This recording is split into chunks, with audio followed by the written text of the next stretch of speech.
kita pa rin tayo. At pag nakita tayo, baka kumanta pa rin tayo doon. Bastos. Dalawang hinahangaang personalidad sa industriya ng showbiz ang namaalam nitong nakaraang linggo.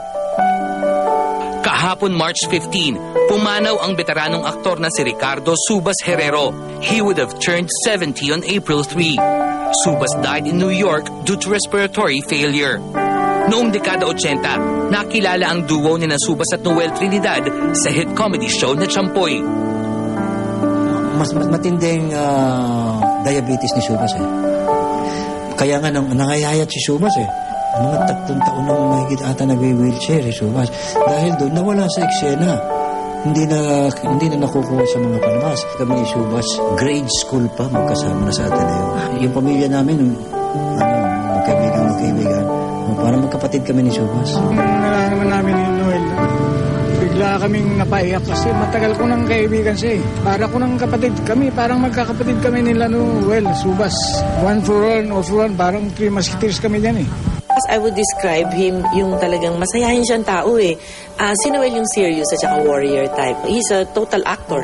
Tapos ano din siya, seasoned stage actor. So nasakop niya stage, film, at saka television. So yung talagang respetado. Naulila ni Subas ang kanyang misis na si Marie Paz at ang 5 nilang anak. For quite a few years naman, diabetic talaga siya. Saka he had already been in a wheelchair since 2005. Pero right before he got the pneumonia, he was doing well. Wala naman siyang major health problem.